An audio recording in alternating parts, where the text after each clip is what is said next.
아멘. 말씀 앞에서 변하지 않는 신앙은 위험하다라는 제목으로 함께 은혜 나누기를 원합니다. 우리가 시편을 읽다가 보면 지나치고 그냥 넘어가기 쉬운 공통점이 하나가 있는데, 이 시편에서 쓰여지는 시들, 특히 오늘 본문의 내용은 특히 그 부분에 적합한데, 불신자의 시가 아니고 믿는 자의 시라는 것입니다. 당연한 사실로 들리겠지만 사실 그 생각을 하지 않고 읽다가 보면 어떤 시는 마치 불신자가 하나님 앞에 억울함을 호소하는 것 같은 내용도 있고요. 때로는 인생을 비관하고 자신의 적에 대하여서 적개심을 품고 마치 저주의 내용을 퍼붓는 것과 같은 그런 시도 있습니다. 그런데 그런 시들조차 사실은 하나님을 믿는 자가 지은 시 내용이거든요. 저주의 내용, 억울하다고 탄원하는 내용 같지만 그것이 하나님의 심판과 도우심과 또 의를 구하며 부르짖는 인간 본연의 어떤 내면의 소리를 그대로 잘 표현한 거죠. 뭐 예쁘장하게 꾸미고 포장한 내용이 아니라는 겁니다. 오늘 우리가 읽은 이 본문도요, 33절과 34절에 보면 이 시를 쓴 사람이 하나님의 말씀에 대하여서 간절한 마음에 어떤 소원을 가지고 있구나라는 것을 느끼게 해요. 우리 같이 한번 읽어볼까요? 여호와여, 주의 율례들의 도를 내게 가르치소서. 내가 끝까지 지키리이다. 33절이죠. 또 34절 말씀, 우리 거기 화면에는 안 나오는데 우리 성경 보고 읽어볼까요? 나로 하여금 깨닫게 하여 주소서. 내가 주의 법을 준행하며 전심으로 지키리이다. 자, 보십시오. 주의 율례들에도, 우리 119편은 특히 하나님의 말씀이라는 주제를 가지고 쭉 이 많은 절이 끌려가는데, 하나님의 말씀을 표현하는 여러 가지 이제 표현 방식들이 나오죠. 오늘 본문처럼 주의 율례들의 도, 또 주의 법, 계명, 그냥 도, 말씀, 뭐 여러 표현으로 반복이 되지만 하나님의 말씀을 가리킵니다. 주의 율례들에도 이하 이제 하나님의 말씀을 내게 가르치소서. 내가 끝까지 지키겠습니다. 나로 하여금 깨닫게 하여 주소서. 내가 주의 법을 준행하며 전심으로 지키겠습니다. 33절과 34절은요, 쌍으로 이루어져 있어요. 주의 말씀을 내게 가르치시면 내가 지키겠습니다. 주의 말씀을 나로 하여금 깨닫게 하소서. 내가 준행하며 지키겠습니다. 하나님의 말씀을 내게 가르쳐 달라는 거예요. 하나님의 말씀을 내게 깨닫게 해달라는 거예요. 여러분, 우리의 마음에 이런 간절함이 필요해요. 우리 모두는 하나님의 말씀대로 살고 싶은 마음이 있잖아요. 그런데 그러려면 어떻게 해야 됩니까? 나의 무지를 고백하고 말씀을 배우고 가르침을 받아야 돼요.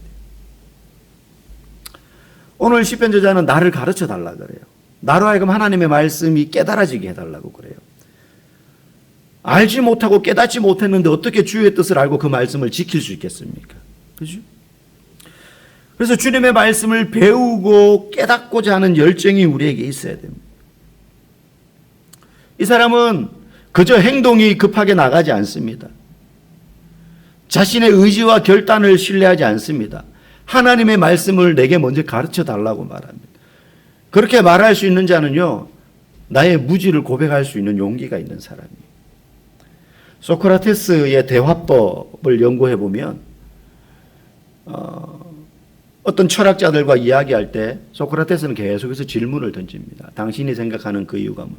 예를 들어 정의, 나는 이런 게 정의롭다고 생각합니다. 그러면 정의로움과 정의롭지 않은 것을 계속 물어요. 예를 들면 왕이 백성들의 안전을 위해서 나아가서 적들과 싸워서 적들을 죽이는 건 정의로운 것입니까? 정의롭지 않은 것입니까? 물어요, 소크라테스. 그럼 상대방이 그 정의로운 거죠. 그러면 그 왕이 적이 쳐들어오지 않았는데 아직 군인들의 사기를 높이기 위해서 쳐들어왔다고 거짓말하면 그건 정의로운 겁니까? 정의로운 게 아닙니까? 그거 정의로운 거죠. 그러면서 계속 약간씩 질문의 의도를 바꿔가면서 애초에 그 사람이 정의롭다고 생각했던 것이 사실은 정의롭지 않을 수도 있다는 걸 스스로 고백하게 만들어요. 그래서 나중에 가면 내가 알고 있는 정의가 아닐 수 있겠네. 사실은 나는 정의에 대해서 잘 몰랐네 라는 걸 깨닫게 하는 거죠. 왜 그런 식으로 대화하느냐? 당신이 알고 있다고 생각하는 그 알미 진짜 당신이 아는 게 아닐 수 있다. 이제 그런 식으로 대화를 하면서 끝에 나오는 말이 너 자신을 알라 이런 대사가 나오는 거죠. 나는 내가 알고 있는 지식이 참이 아닐 수 있다는 사실을 알고 있다. 나는 내가 아는 사실이 사실은 모르는 것이다. 나는 나의 무지를 알고 있다. 근데 너는 네가 무지하다는 걸 모르고 네가 알고 있는 요만큼이 참 지식인 줄 알고 막 이야기하고 있네. 너 자신을 먼저 알아야 돼. 뭘요? 네가 무지하다는 너 자신을. 이제 그렇게 하는 게 이제 소크라테스의 대화 방법인데, 우리가 하나님의 말씀을 가르침받고 배우고 깨달으려면 내가 하나님의 말씀이 필요하다는 사실을 고백하고 인정해야 되는 거죠. 오늘날 교회에서 말씀을 많이 듣고 설교를 많이 듣고 하지만 삶이 전혀 바뀌지 않는 사람들이 있습니다. 성경은 그런 신앙의 상태를 정상적이지 않다고 이야기합니다. 오히려 그런 신앙은 잘 모를 때보다 더 위험할 수 있어요. 내가 많이 알고 있다고 생각하는 거죠. 소위 헛똑똑이들. 실제 그 중에는 꽤 많이 성경에 대해서 아는 사람들이 있습니다. 근데 중요한 건 알므로 끝나서는 안 되거든요. 그것이 행위로 나아가야 되잖아요. 근데 알므로 만족하는 거죠. 내가 너보다 많이 알아. 그래서 가르칩니다. 근데 자기는 그렇게 살지 않습니다. 놀라운 건 그렇게 살지 않으면서 얼마든지 가르칠 수는 있습니다. 말로써. 가르칠 수 있죠. 자기가 아는 만큼 신앙도 좋다고 착각하는 거죠. 알미 순종으로 나아가야 됩니다. 그러려면 10가지 말씀을 알아도 그 중에 한 가지를 붙들고 실천하는 삶이 성숙한 삶으로 나아가는 것이지, 10가지 알고 있다 그래서 만약에 한 가지로 알아도 우리가 깨닫고 실천하지 않으면 우리는 그 사람의 신앙을 성숙하다고 말할 수 없는 거죠. 그래서 겸손해야 되는 거예요. 교회에서 겸손하다는 게 그저 겸양, 예의상 겸손, 저 사람 참 겸손한 사람이야, 어떤 성품의 의미가 아니라 하나님의 말씀 앞에서 항상 겸손해야 돼요. 가장 내가 이 교회에서 목회자도 예외가 아닙니다. 많이 안다고 목이 뻣뻣해지지 않고 나의 부족함을 인정하고 배우고 알아야 돼요. 사실 목사는 설교를 많이 하다 보니까 사실 모든 본문을 설교하진 않잖아요. 물론 강해 설교를 하다 보면 모르겠어요. 창세기 1장부터 요한계시록 마지막 장까지 그런 식으로 강해 설교하시는 분이 계신지 모르겠지만 대부분 한 책을 선택해서 강의하지 않습니까? 그럼 잘게 쪼개면 쪼갤수록요. 제가 예전에 서울에 있을 때 다니던 교회 목사님은 마태복음만 7년을 설교했어요. 주일날. 가끔 중간에 다른 본문도 섞긴 했지만은 어쨌든. 그래서 녹음한 설교 테이프가 이 007 가방으로 3박스예요. 몇 박스가 됐었어요. 그때 이제 저는 신학 공부할 때니까 저거 전집을 사는 게 제 소원이었어요. 저 목사님의 마태복음 1장부터 제가 들었을 때가 거의 한 20장 후반부부터 들을 때예요. 그래서 앞부분은 제가 못 들었거든요. 그때 인터넷 무슨 이렇게 유튜브 이런 게 없었으니까 테이프로 들어야 되는 거예요. 그래서 저걸 다 사서 저 목사님의 마태복음 전 설교를 들어보고 싶다. 근데 돈이 없으니까는 그러지도 못했죠. 목회자들도 다 하진 않아요. 그러다 보니까 주로 많이 이제 익숙한 부분들을 주로 많이 할 수밖에 없습니다. 하다가 보면 그렇게 돼요. 그래서 개인적으로 PBS를 이렇게 해보면요. 때로는 모르는 본문은 말할 것도 없지만 내가 설교를 통해서 많이 알았다고 생각했던 부분도요.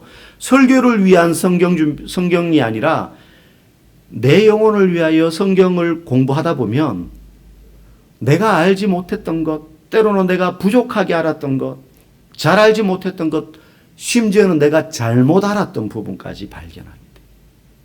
깨닫게 되는 거죠. 때로는 그래서 회개하게 되고, 때로는 그 말씀 앞에 겸손히 엎드려져서 내가 이 말씀을 가지고 성도들에게 잘못 가르쳤구나 할 때도 있어요.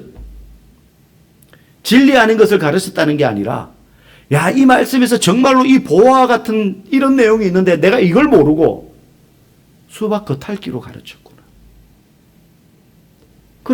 그걸 느낄 때가 있어요. 겸손해지는 거죠.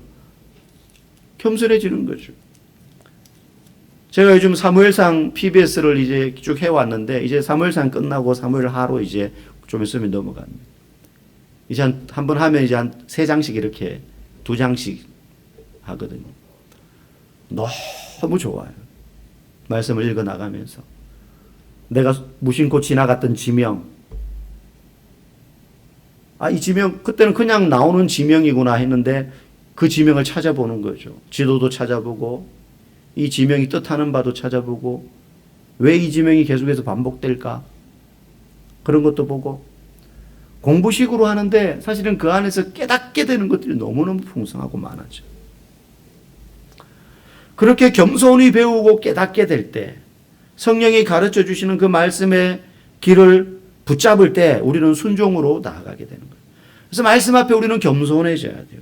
뭐 좀 안다고 목 뻣뻣해지면 그때부터 끝나는 겁니다. 신앙은. 오늘 이 시편 기자는 말씀으로 나를 가르쳐 주십시오. 나를 깨닫게 해달라고 간절히 구합니다. 그게 순종으로 나가는 길이기 때문입니다.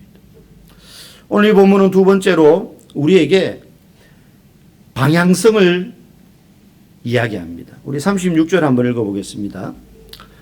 내 마음을 주의 증거들에게 향하게 하시고 탐욕으로 향하지 말게 하소서. 우리는 죄를 어떤 행위의 문제라고 생각합니다. 내가 이런 행위를 했다는 거예요. 이런 잘못을 저질렀다는 겁니다. 구체적인 어떤 행동을 죄라고 생각합니다. 그런데 사실 죄는요, 내 마음이 향하는 방향을 의미합니다. 죄는 실수로 어떤 행위를 짓는 게 아닙니다. 방향성을 이야기합니다. 방향성의 문제예요. 방향성 안에는요, 경향성이 들어있습니다. 내가 그쪽을 향하여 나가는 거예요. 내가 그쪽을 바라보고 있다 보니 죄를 지을 수밖에 없는 거예요. 탐욕으로 향하지 말게 하소서. 여러분, 우리는 중립적인 존재가 아닙니다. 항상 둘 중에 하나, 하나님의 말씀의 길을 향하든지 아니면 다른 무엇인가를 향하게 되어 있습니다. 오늘 시편 저자는 분명히 자기의 마음이 정해질 방향을 정할 수 있게 해달라고 말합니다. 내 마음이 주의 증거들을 향하게 하시고 탐욕으로 향하지 말게 해 주십시오. 내 의지와 결단이 아니라 하나님께 그걸 구하고 있습니다. 내가 어디로 방향을 향해야 되는가? 내 마음이. 37절에도 보십시오. 내 눈을 돌이켜 허탄한 것을 보지 말게 하시고. 내가 하는 행위가 아니잖아요. 보지 말라는 건 진짜 내 눈으로 보지 말게 해달라라는 의미만 있는 게 아니라 그쪽을 향하지 않게 해달라는 거예요. 여러분, 결국 우리가 지향하는 곳, 우리가 바라보는 곳, 우리가 향하는 곳, 우리의 마음이 향하는 곳, 집중되는 곳, 결국 그것이 우리를 지배하게 됩니다. 그래서 내 삶의 방향이, 내 마음의 방향이 하나님의 말씀을 향하지 않을 때 우리는 허탄한 곳을 향하여 나가게 되고 탐욕을 향하여 나가게 되는 것이죠. 안목의 정욕이 생기는 것. 그래서 우리의 마음이 항상 하나님의 말씀을 향하여 나아가도록, 그래서 성경을 읽어라, 써라, 암송해라. 귀찮고 번거롭고 부담이 되지만 의무에 가깝게 우리가 그 일들을 행해야 될 이유가 바로 거기에 있어. 내 눈이 말씀을 향하는 것과 다른 것을 향하는 것 차이가 있을 수밖에 없죠. 자주 보는 그것에 우리의 마음이 가게 되어 있으니까요. 우리는 그렇게 지어진 영적인 존재입니다. 말씀을 읽고 때로는 감동이 되는 말씀을 암송하고, 그리고 그 말씀을 책 전체를 쓰는 것도 좋죠. 한 절 한 절이라도 써가는 거예요. 마치 일기를 쓰듯이 밤에 자기 전에 말씀 한 줄 써보는 겁니다. 그래서 사실은 성도에게 제일 좋은 그 모든 것들을 담아내는 습관이 큐티하는 거예요. 읽고 깨닫고 적어보는 거죠. 결국 그 말씀의 길을 통하여서 나가지 않으면 우리가 순종한다고 하는 그 모든 순종은 가짜일 수밖에 없어요. 38절 말씀 우리 한번 읽어보겠습니다. 주를 경외하는 주의 말씀을 주의 종에게 세우소서. 주를 경외하게 하는 주의 말씀을 주의 종에게 세우소서. 말씀의 목적은요, 자존감을 높이는 게 아니고 삶을 편하게 만드는 것도 아닙니다. 하나님을 경외하게 하는 것. 하나님을 두려워하게 하는 것이. 하나님의 말씀을 읽다가 보면 두 가지 사실, 내가 얼마나 죄인인지를 발견하게 되고 하나님이 얼마나 거룩하신 분인지를 발견하게 돼요. 동시에 나의 죄성이 얼마나 짙은지를 깨닫게 되고, 그러면 그럴수록 하나님이 얼마나 거룩하신 분인지를 알게 돼요. 그래서 경건한 의미의 두려움이 생겨요. 하나님 앞에. 무서워하는 게 아니라, 공포 이런 게 아니라 하나님에 대한 거룩한 경외심이 생기는 거예요. 본 적도 없고 들은 적도 없는 그 하나님에 대한 경외심이 말씀을 통하여 우리에게 찾아온다는 것입니다. 그렇게 주님의 말씀 앞에서 우리의 마음이 방향성을 정하고 주님의 말씀을 통하여 우리 안에 하나님을 향한 경외하는 마음이 생길 때 우리에게 찾아오는 결정적인 변화가 뭐냐? 마지막 40절 말씀입니다. 읽어볼까요? 내가 주의 법도들을 사모하여 싸우니 주의 의로 나를 살아나게 하소서. 내가 살아난다는 거예요. 그래서 하나님의 말씀을 사모한 결과 주의 의로 내가 살아난다는 거예요. 이 말씀이 주는 의미가 뭡니까? 주의 말씀을 통해 하나님의 의가 내 안에서 역사해요. 내 의지와 결단과 공로와 행위에 의해서가 아니라 결국 하나님의 말씀 앞에 우리가 겸손함으로 나아가서 엎드려서 그 주님의 말씀의 은혜가 우리 안에 들어오면 내 안에서 뭐가 강해지느냐? 하나님의 의로우심. 내가 하는 게 아니구나. 내가 잘난 게 아니구나. 내가 똑똑해서 하는 게 아니구나. 공부든 돈 버는 것이든 일이든 목회든 나의 지식으로 내 힘으로 하는 게 아니구나라는 것을 점점 깨닫게 돼요. 하나님의 말씀 때문에 내 안에 주님의 의가 더 강력해지고 더 풍성해져서 그런 성도의 신앙의 삶이 율법에 따라서 신앙생활을 하거나 의무로 하거나 종교적 행위로 하는 신앙생활을 떠나서 자원하는 마음과 감사와 기쁨으로 할 수 있게 되는 것입니다.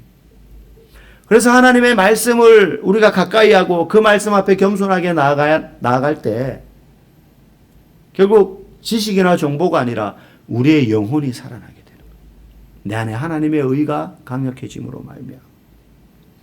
그런 성도의 삶은 말씀 앞에서 변화되게 되어 있습니다.